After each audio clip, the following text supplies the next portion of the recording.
En el capítulo 2 del Apocalipsis vamos a tratar el problema que tenía la iglesia de Tiatira, versículo 18 en adelante. En la conferencia anterior tratamos la primera parte de la iglesia de Tiatira. Esta sería la segunda parte.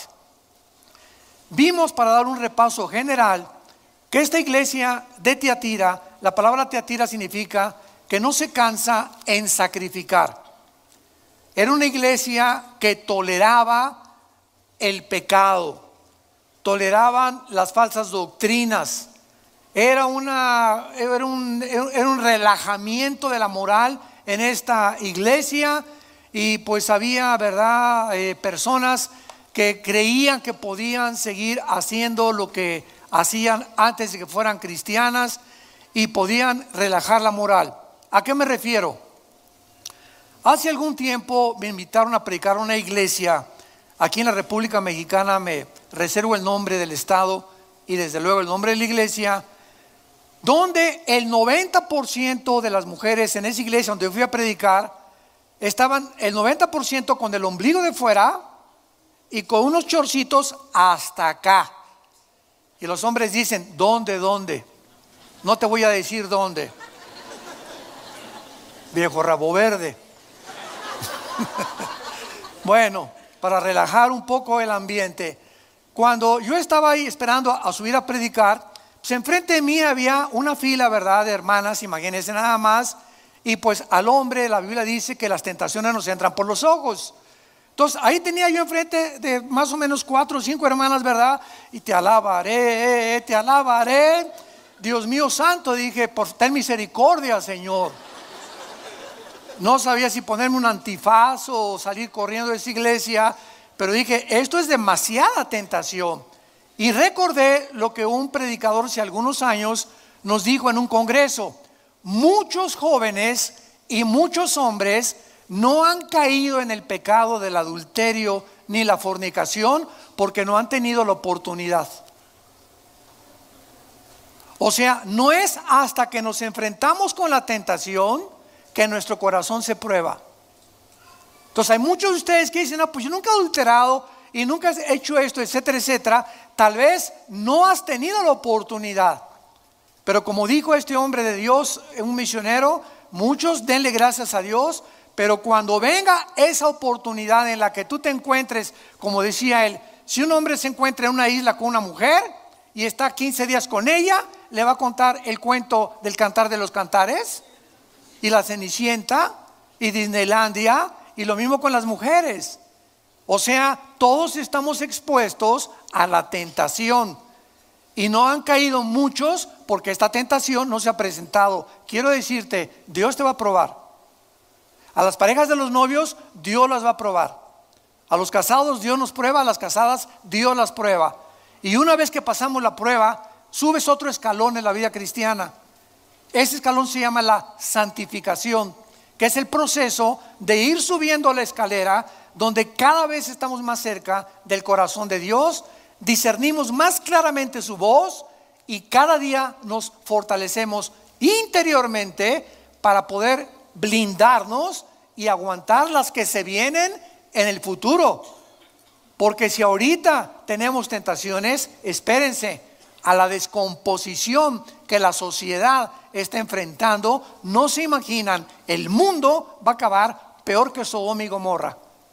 Así lo profetiza este libro que se llama la Biblia. Entonces, esta iglesia era una iglesia que toleraba todo esto. Esa iglesia que les mencioné, claro que al acabar el mensaje fui a comer con el pastor y se lo dije. Me dijo: es que aquí, ¿verdad?, pues todos se visten de esa manera. Espérame tantito.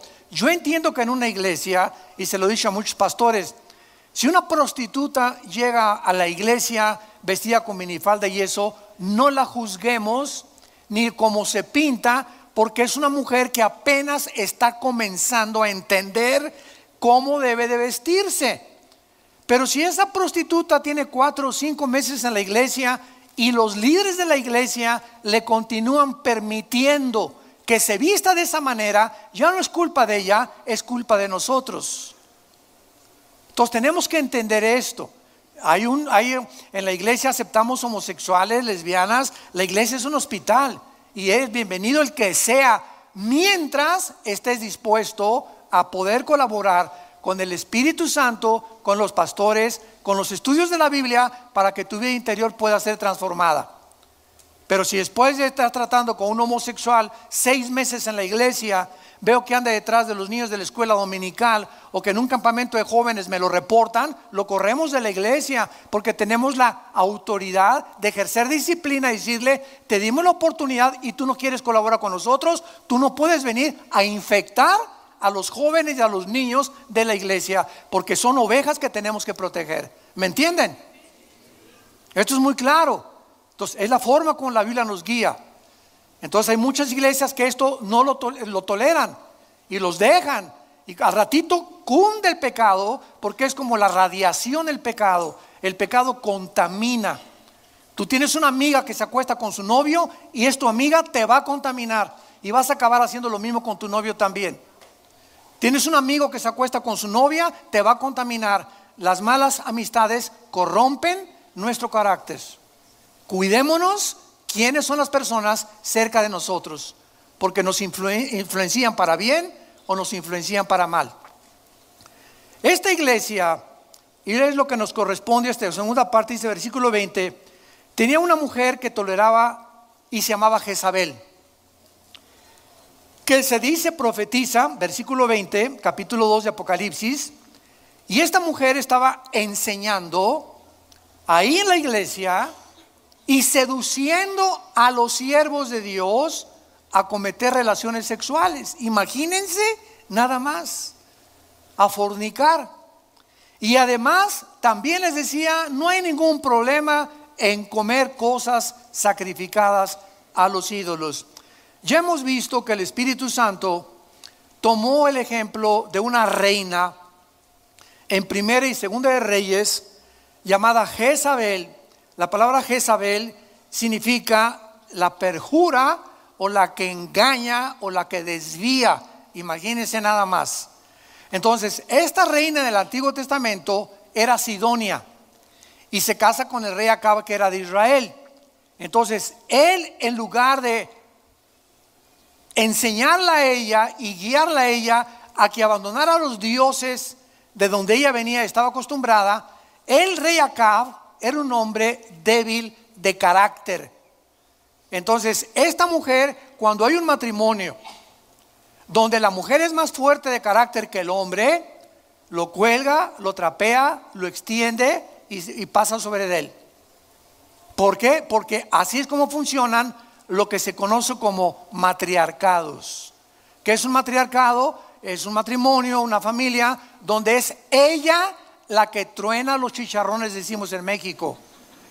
La que le dice a Gutierritos: métase a dormir que voy a pasear ahora en la noche.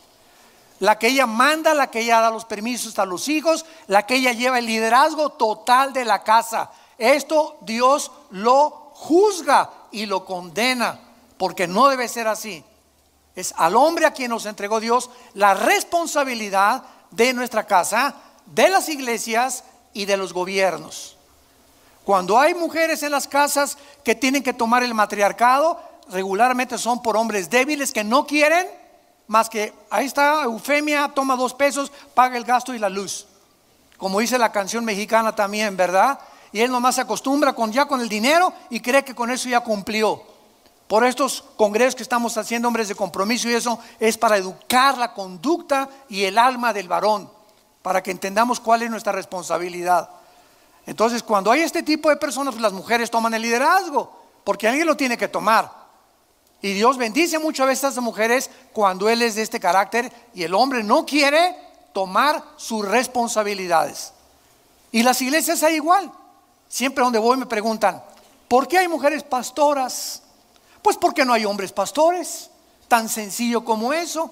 Los hombres han abandonado el liderazgo en la iglesia, no hay nadie que lo tome, y Dios bendice, como lo vamos a ver, a muchas mujeres que agarran las riendas de la carreta y con los caballos, y ellas, y los niños atrás, y el hombre roncando, evadiendo sus responsabilidades, creyendo que solamente es entregar el dinero. Y las mujeres se encargan de educar a los niños, de leer la Biblia, de orar, de administrar el dinero, aunque esa no es la voluntad de Dios. Dios lo permite porque se tiene que llevar a cabo a fuerza el liderazgo, pero somos responsables nosotros los hombres de este liderazgo. Esta iglesia permitió a Jezabel, una mujer pagana, prostituta y hechicera. Imagínense nada más la chulis. Casada con un hombre que ni pío, nada completamente. Ya vimos en la conferencia pasada cómo es muerta ella, desangrada como un animal en el suelo. Así acabó esta mujer. Entonces esta mujer comenzó a tomar el liderazgo, y esta mujer tenía a cientos de profetas, o sea, vamos a traducirlo al siglo XXI, pastores comprados, que los invitaba a comer, los invitaba a cenar, etcétera, etcétera, y les construía su iglesia por aquí, por allá, pero se llaman los profetas de Baal. Y en ese tiempo no había más que un solo hombre que quedó en el remanente de Dios, llamado Elías. Y fue este hombre Elías el que se enfrentó a Acab y a Jezabel. Y cuando él reta a Jezabel y le dice al rey: no va a llover en 3 años y medio, ella lo amenaza de muerte. Y el principado y los demonios tan grandes que tienen estas mujeres, que se dicen profetizas, chantajistas, y que dicen que ellas son las que deben de controlar y tomar el control del mundo, son tan potentes los demonios de estas mujeres que Elías se echó a correr y se escondió y le dijo a Dios: ya no quiero saber nada de ti. Después que había vencido a los profetas de Baal. Imagínense nada más. Bueno, entonces dice la Biblia en el versículo que nos atañe: tengo contra ti que toleras a esta mujer Jezabel, que se dice profetiza. Una de las infecciones que ha entrado a la iglesia, porque la Biblia lo profetiza, no nos sorprendamos, no nos alarmemos, no tratemos de decir: Dios mío santo, ¿qué está pasando en la iglesia de Cristo? La Biblia dice que antes que Cristo venga, las iglesias serán infiltradas de falsos profetas, falsos apóstoles, falsos maestros, falsas doctrinas, barbaridades del mundo. La iglesia va a copiar los diseños del mundo y los va a traer a la iglesia. Todo esto forma parte de lo que se llama la apostasía de la iglesia. Segunda de Tesalonicenses 2:4, primera de Timoteo 4:1, segunda de Timoteo 4 del 4 al 7. La apostasía de la iglesia. El liderazgo se va a salir, vamos a comenzar a ser invadidos, ¿verdad? Y los líderes somos responsables de mantener la sana doctrina, lo que la Biblia enseña. Y el mundo se echa encima contra todos los pastores y los líderes que quieren aferrarse a la sana doctrina, y viene entonces una iglesia dividida como la que se encuentra actualmente en el mundo. Muy bien, la palabra profetizar en el Nuevo Testamento no significa lo mismo que en el Antiguo Testamento. En el Antiguo Testamento los profetas eran los videntes, los que veían hacia adelante el futuro, tocaban la trompeta, eran como atalayas en una torre, como un castillo, y anunciaban al pueblo de atrás de las murallas: prepárense, porque veo polvo y veo caballos y nos van a atacar. Ellos eran los visionarios que prevenían al pueblo de los peligros futuros. Entonces los profetas eran enviados por Dios en el Antiguo Testamento para que le dijeran al pueblo los peligros, para que les advirtieran de los juicios de Dios. Y también los profetas en el Antiguo Testamento profetizaron cosas futuras, como el libro de Daniel es un ejemplo, es el más grande ejemplo. Isaías 53, que profetizó 500 años antes de la crucifixión de Cristo. Daniel profetizó el día y el año en que Cristo iba a nacer, hace 2000 años. Es la única parte en la Biblia y el único profeta donde encontramos en el capítulo 9 de Daniel las 70 semanas que profetizó cuando Cristo iba a nacer. Muy bien, entonces los profetas cumplieron con su cometido Y el último profeta fue Juan el Bautista. Y Jesucristo lo dijo: de entre los nacidos de mujer no hay nadie de los profetas tan grande como Juan el Bautista. Cuando los apóstoles mueren en el siglo primero, la Biblia se cierra y se le pone un candado a la Biblia, a los 66 libros que forman este libro. Y la Biblia acaba en Apocalipsis 22. Nadie le puede ahora agregar nada a la Biblia, ni del cielo, ni del futuro, ni de los terremotos, ni del infierno, ni que te fuiste al infierno, que te fuiste al cielo. Todo lo que Dios necesitaba decirnos del cielo, del infierno, del pecado, del futuro, de las naciones, todo está aquí. No hay nada que ponerle, no hay nada que quitarle.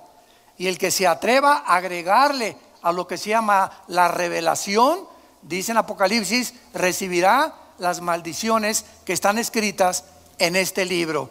Muy bien. Llegamos al Nuevo Testamento, que comenzó con los Hechos. Esto es importante para tener bases y entender el Apocalipsis. En el libro de los Hechos, la iglesia comienza en Pentecostés. Mateo, Marcos, Lucas y Juan fueron escritos bajo el Antiguo Testamento. Todo lo que Cristo vivió y enseñó fue bajo el Antiguo Testamento. La iglesia nace en Pentecostés con el bautismo del Espíritu Santo, cuando el Espíritu Santo coloca a miles de personas en el cuerpo místico de Jesucristo. Efesios capítulo 5. Muy bien. Ahora los profetas en el Nuevo Testamento, la Biblia nos dice que ya no anuncian el futuro. Y estamos llenos de...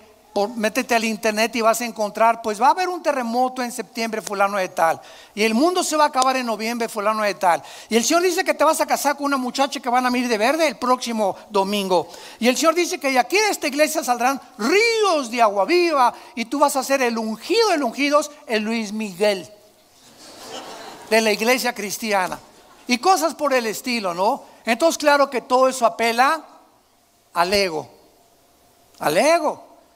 Y la Biblia dice: cuídate de aquellos que te alaban demasiado, porque el que te ama y te respeta te dice la verdad. Entonces ten cuidado de gente que te alaba demasiado, porque eso no viene de Dios. Pero al diablo le encanta alabarnos. Eres lo máximo, te pareces a John Travolta. Todas estas cosas han entrado a la iglesia del mundo, y ahora encontramos, yo voy en los viajes, acabo de regresar de algunos países de Sudamérica. Donde quiera que voy me dicen: te presento a la profeta fulana de tal. Cálmate, Malaquías, le digo. Te presento al apóstol fulano de tal. ¿Quién los nombró apóstoles? ¿Quién los nombró profetas? Pero ¿por qué le dice que es la profeta? ¿O por qué dice que es profeta? Porque me dio una palabra. Espérame tantito. Si alguien se acerca contigo, como algún tiempo pues, sucedió conmigo, fui a un congreso en una ciudad de aquí de México.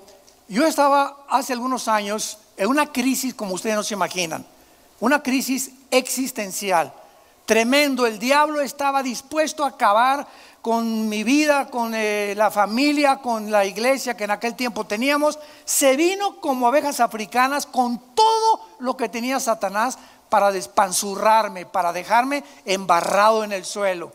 Entonces me invitaron a este congreso. Yo tenía 2 o 3 años ya arrastrándome así. Duré como 3 o 4 años arrastrándome en esta pena que invadía mi alma, arrastrándome para predicar, para enseñar, llorando todas las noches a Dios. Y en este congreso había una persona norteamericana que se acercó a mí y me puso la mano y me dijo, no me profetizó nada, tengan mucho cuidado para que vean la diferencia. Se acercó y me puso la mano y me dijo: Armando, él sin conocerme ni yo a él, tú estás pasando por esto y por esto y por esto y por esto. El Señor me dice, y me cita versículos de la Biblia que en ese momento yo sabía que yo necesitaba oír, que eran versículos de ánimo, que eran versículos que había leído 50 veces, pero que en ese momento cobraban vida en mi vida.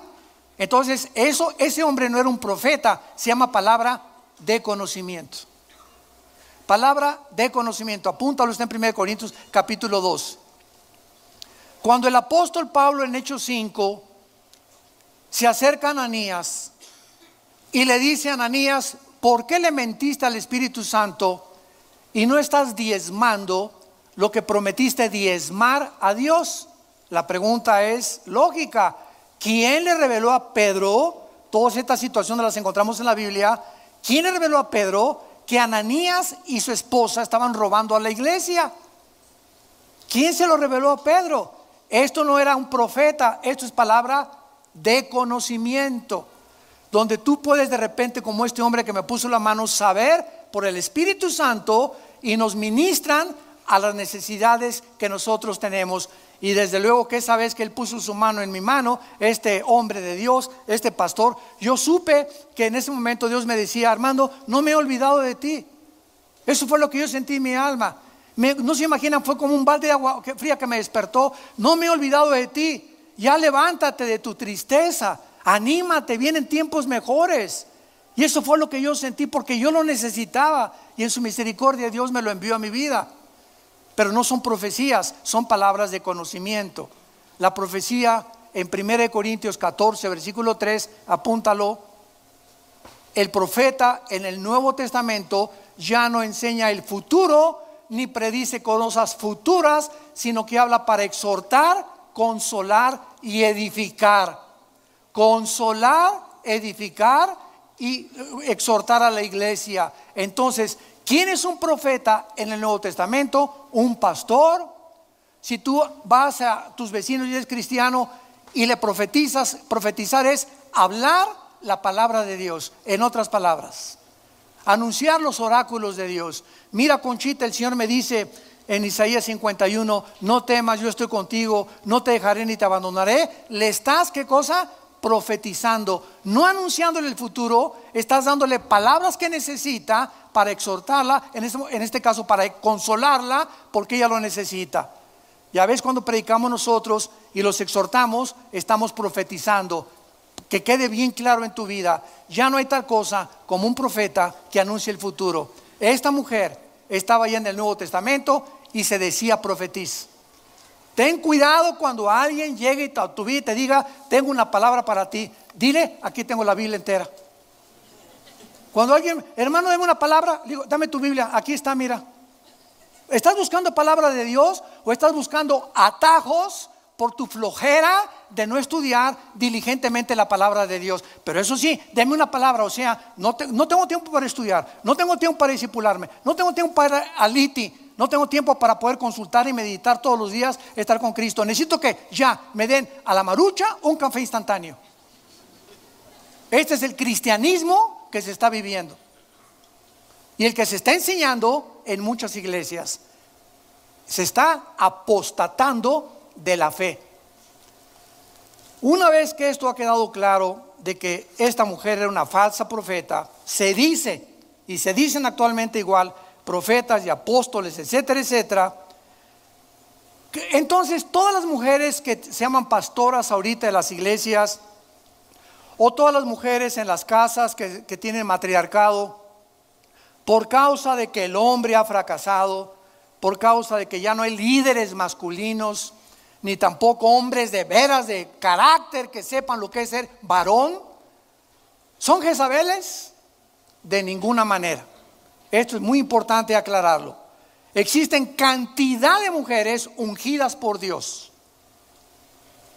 que aman verdaderamente a Dios y a sus ovejas, y que están realizando un muy buen trabajo como pastoras, evangelizando y enseñando el pastorado a las almas. Entonces, ¿a qué tipo de mujeres se refiere la Biblia que son las Jezabeles?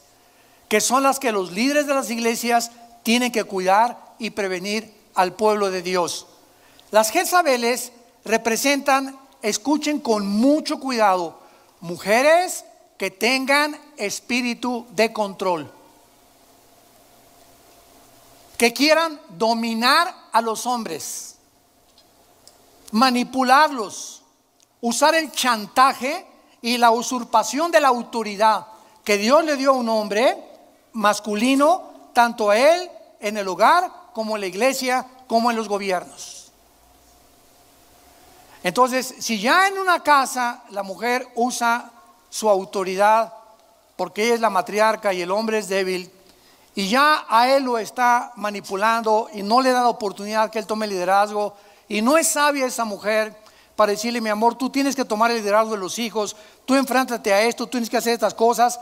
Hay otras personas que quieren ese poder, ese dominio sobre los demás. Y escucha, cualquier persona que ejerza control sobre otra persona o que quiera dominar a otra persona, se llama en la Biblia espíritu de brujería. La autoridad no es autoritarismo. Cualquier hombre que le diga a su esposa: pues yo soy aquí Pancho Pantera, y la Biblia dice que tienes que estar sujeta a mí y me tienes que obedecer. Esa no es autoridad, es un hombre dictatorial, autoritario. Ha pervertido la autoridad que Dios nos delegó. Entonces hay muchas mujeres que cuando ven ese autoritarismo, ¿qué hacen? ¿Verdad? Responden y respingan y: a mí no me gritas, chiquito, ¿qué te creíste si mi mamá se surtía a mi papá? Y hay de todos los niveles, ¿verdad? Entonces vemos cómo llevamos a los extremos la profecía, el apostolado, el autoritarismo. Los Jezabeles siempre tendemos los extremos, y la Biblia nos trae al balance con una palabra que se llama sabiduría. Hijo mío, Proverbios, todo Proverbio está lleno. Adquiere sabiduría sobre todas las cosas. Adquiere sabiduría más que las piedras preciosas, más que el poder, más que lo que anheles. Busca sabiduría, porque si tú llegas a tener dinero en la vida y no tienes la sabiduría de Dios, ese dinero se convierte en maldición en tu vida, tarde o temprano. Lo acabas desperdiciando. Si tú llegas a un puesto de autoridad y presidente de la república o senador o gobernador, o tienes una compañía o tienes una serie de tacos aquí en Toluca, 50 taquerías ya conseguiste, ya el dinero está entrando y estás prosperando por todos lados, y no tienes la sabiduría de Dios, de nada te va a servir la prosperidad. Vas a acabar o divorciándote, o yéndote con otra mujer, o tengo dinero, puedo tener un amante, o gastando gastos excesivos que no valían la pena comprar, etcétera, etcétera, porque es la sabiduría de Dios la que nos da el balance para vivir. Amén. Por eso necesitamos tanto vivir en este libro que es la Biblia. Por eso la semana que entra nos vamos 230 parejas a Cancún, a la Riviera Maya. ¿Por qué lo hacemos allá? Es que son puros matrimonios fifí. No somos matrimonios fifí. Tantas tonterías que nos critican, que nos atacan. ¿Por qué no lo hacen en México? Porque escucha primero antes de criticarlo. Así, llegamos a la conclusión de hacerla ahí, para darles oportunidad a los centroamericanos y sudamericanos que vayan, a los de España, de Estados Unidos y de Miami. Por eso aquí también tenemos seminarios y casi nadie viene. Sí. ¿Cómo es la gente de veras? Siempre están buscando la manera de atacar, de degradar, de calumniar, de insultar la obra de Dios. Pero hay de todo en la vida. Y estas personas, acuérdense que son los alacranes, no son los cristianos.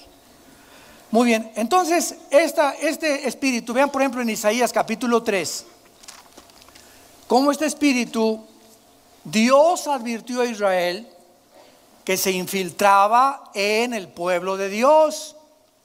Y vean un síntoma de que Jezabeles han entrado a el pueblo de Dios o a la iglesia cristiana.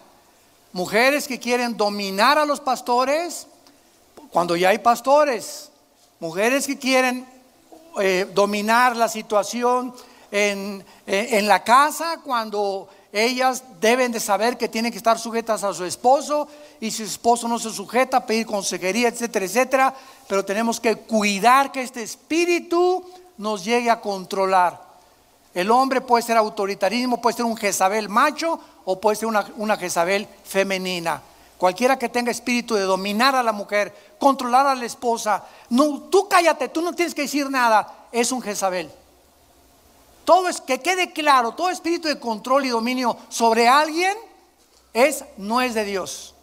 No es de Dios.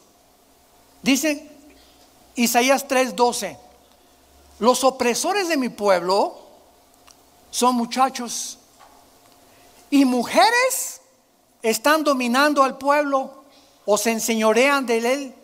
Pueblo mío, los que te guían te engañan y tuercen el curso de tus caminos.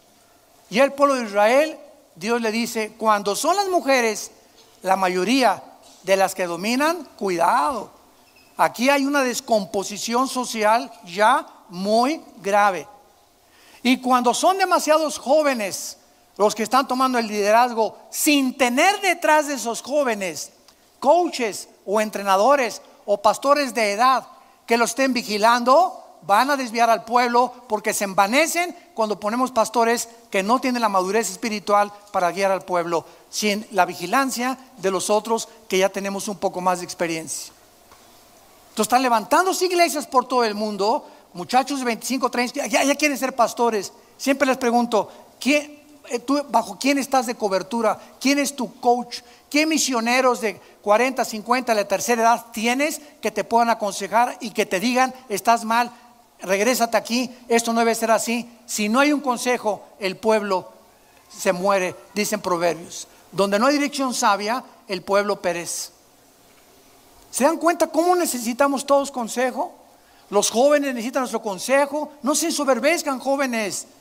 Estamos para ayudarlos a ustedes, para empujarlos a que ocupen los lugares de liderazgo. Pero sométanse a las autoridades que Dios ha establecido. Sométete a tus papás. Sometámonos al gobierno cuando el gobierno no viola la palabra de Dios. Sometámonos a las autoridades, Romanos 13, porque esta es la voluntad de Dios. Muy bien. Ahora veamos rápidamente que le dice también Cristo a esta iglesia.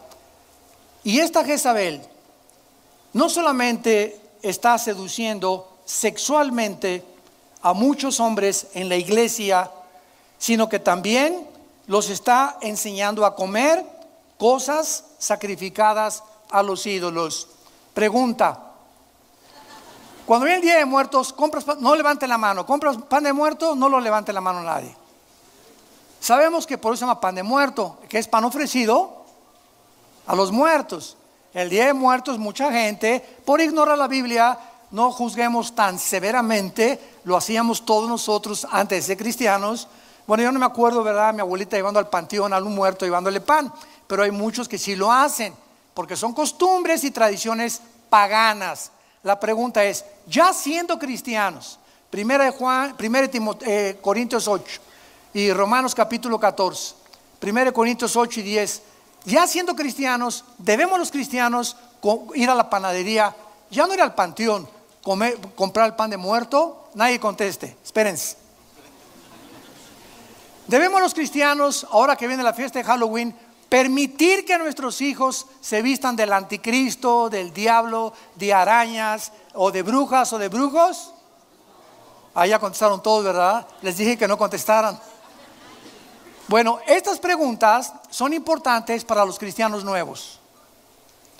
Dice 1 Corintios 8, muchos teniendo este conocimiento, ¿verdad? No juzguemos a los que lo hacen, porque hay muchos cristianos nuevos que son cristianos, pero no entienden todavía ni disciernen claramente lo que está permitido y lo que no está permitido, por cuestión de que 1 Corintios 10, lo que los gentiles sacrifican, lo hacen a los demonios. La fiesta del Halloween es la fiesta del diablo. Haz de cuenta que te invito a una fiesta, pero es del diablo. ¿Irías? No, ¿verdad? Pero si te dicen, te invito a una fiesta de disfraces, pero no te dicen que es del diablo. Pues ¿qué tienen los disfraces? Los de brujita, y le ponen ahí una escoba y le ponen esto. Dices, pues como que no le veo mucha maldad. Pero detrás de eso no te dicen, es la fiesta del diablo.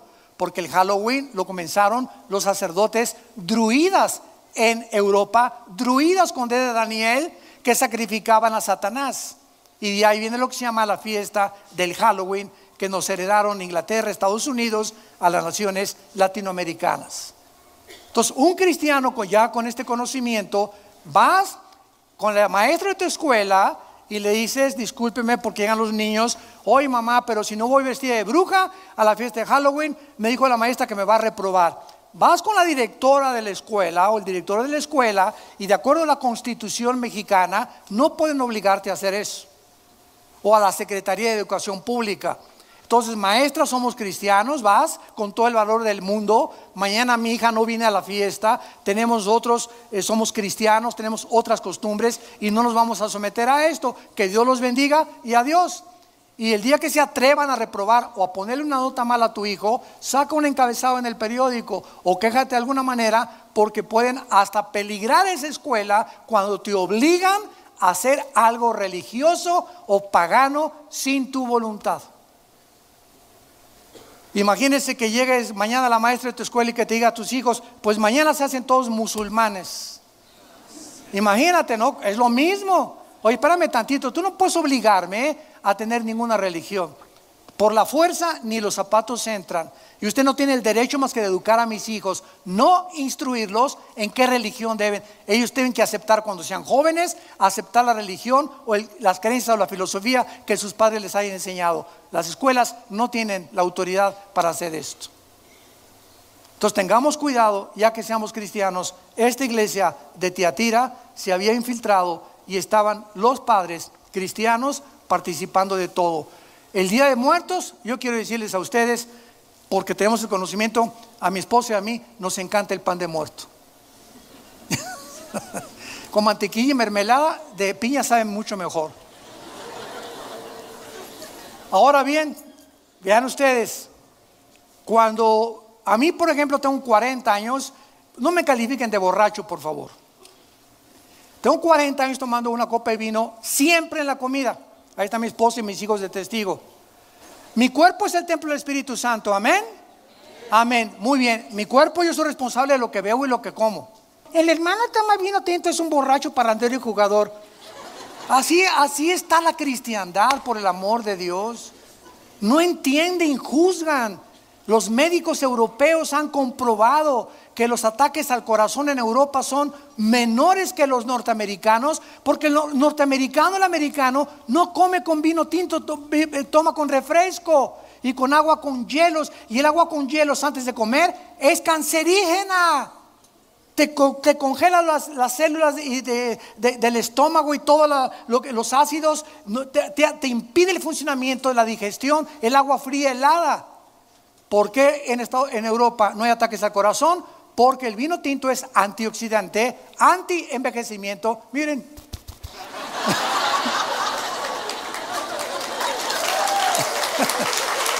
Estoy bromeando. Impide, ¿verdad?, los radicales libres en el cuerpo, en el organismo, y es beneficioso una, no dos ni tres. Tú tomas dos y es contraproducente. En lugar de que te beneficie, el alcohol en exceso te arruina completamente. Ahora bien, si tú fuiste una persona alcohólica y saliste del alcoholismo y una copa de vino te va a caer mal o te va a provocar que regreses antes, mejor no te tomes ni una nada más. Romanos capítulo 14, cada quien esté convencido en su propia mente. Yo sé lo que yo necesito, no me voy a engañar, y si sé que me voy a provocar y voy a hacer más, mejor ni una, agua con limón nada más, sin azúcar. Entonces, todos estos principios nos sirven para vivir con balance, para vivir con sabiduría, para agradar a Dios, para cuidar nuestros cuerpos, para compartirlo con la gente, por la ignorancia tan grande que hay de las Sagradas Escrituras y de la forma como Dios quiere que todos nosotros podamos vivir. Y dice en penúltimo lugar el mensaje a Tiatira: le he dado tiempo a esta mujer Jezabel, versículo 22, para que se arrepienta de su fornicación. Perdón, versículo 22. La arrojo en cama, o sea, esta mujer iba a morir de enfermedades venéreas, aunque sabemos que no murió así. Tal vez la de la iglesia de Tiatira murió así, pero la reina Jezabel murió aventada de un balcón, pisoteada por caballos y como un animal con su sangre derramada por todo el suelo. Cuando ustedes lean Segunda de Reyes, ahí está la historia de la verdadera Jezabel. La arrojo en cama y en gran tribulación a los que con ella adulteran, si no se arrepienten de las obras de ella. Hay un dicho mexicano que dice: tanto peca el que mata la vaca como el que estira la pata. Si tú conoces a algún amigo o alguna mujer que ha seducido a un amigo tuyo, y tú a esa mujer o a esos amigos, tú no los previenes y les adviertes: esa mujer me trató de seducir, esa mujer es una seductora, se quiso llevar a un muchacho aquí de la iglesia, o hizo esta cosa con un hombre que es casado, y nosotros consentimos en eso. Tanto mata el que se fue con ella, como tú que no haces nada para impedir que el pecado se siga propagando. ¿Cuál es nuestra responsabilidad? Venir con el pastor: pastor, aquí hay una mujer, ¿verdad?, que sabemos que aquí ya lleva 3 o 4 de la iglesia. Y cuidado con los pastores que me escuchan ahorita por internet, que dicen: bueno, pero es que ese es don Panchito, ¿verdad? Sí, él fue el que puso el techo de la iglesia y el que nos puso el piso. No podemos hacer nada. Son pastores que se prostituyen y que se venden. Sálganse del ministerio cuando no somos íntegros en esa situación para agradar a Dios. Fuimos llamados no para agradar a los hombres, para agradar a Dios. Cuando un líder espiritual viola la palabra de Dios y consiente el pecado, cuidado, porque el juicio de Dios viene pronto sobre tu vida. Y lo dice a continuación, versículo 23: a sus hijos heriré de muerte, y todas las iglesias sabrán que yo soy el que escudriña la mente y el corazón, y les daré a cada uno según sus obras. ¿Por qué murió Ananías y Zafira en Hechos capítulo 5? Cuando Pedro confronta a Ananías y Zafira: ¿por qué engañaste a Dios? ¿Por qué estabas robando a Dios? Cayó muerto. Llega Zafira, la esposa: yo no fui. ¿Cómo que no fue? Usted también. Y cayeron muertos los dos. ¿Y qué dice en Hechos 5 después? Y el temor entró a la iglesia. Y sabrá la iglesia que no estoy jugando. Muchas veces Dios obra como obra para que sepamos que es un Dios santo, que no tolera el pecado, que si lo confesamos y nos volvemos a Él, Él nos limpia con su sangre preciosa y no permite que el enemigo nos toque. Con Dios no jugamos. Dios es un Dios santo. Dios no tolera el pecado, ni en la vida personal, ni en los matrimonios, menos en la iglesia también, porque somos la sal de la tierra. Y si la descomposición entra en nuestra iglesia, no tiene ya sabor para poder ayudar a las gentes de afuera a que vengan a la cruz de Jesucristo. Pero a ustedes, versículo 24, ya a los que son cristianos les habla ahora el Espíritu Santo, pero a ustedes ya es otro grupo. Y a los demás que están en Tiatira, y a cuantos no tienen esta doctrina y no han conocido lo que ellos llaman las profundidades de Satanás, yo les digo: no les impondré otra carga. Lo que tienen, reténganlo hasta que yo venga.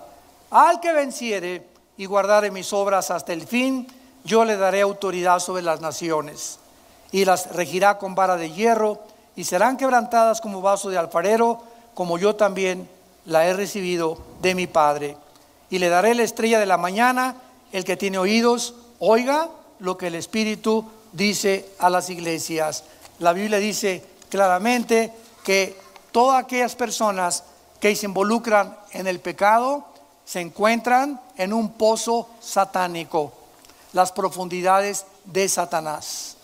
Y Satanás se disfraza como un ángel de luz, y crees que estás bien, y si no oyes la palabra de Dios, vas a seguir en un camino que parece que es derecho, pero su fin es camino de muerte. Hay caminos que parecen derechos, pero su fin es camino de muerte. Satanás nos engaña, y si lees el libro de Jonás, dice la Biblia: Jonás le dijo a Dios: ve a Nínive, y agarró otro camino, y dice: descendió. En el barco descendió. La ballena que se lo tragó descendió. El hombre que se aleja de Dios desciende. Nunca subimos, nunca avanzamos sin Dios. Vale la pena ser fieles hasta el final, retener estas palabras que son fieles y verdaderas. Dios dio su vida en una cruz por nosotros. ¿Cómo no nos dará todas las cosas si nosotros se la pedimos?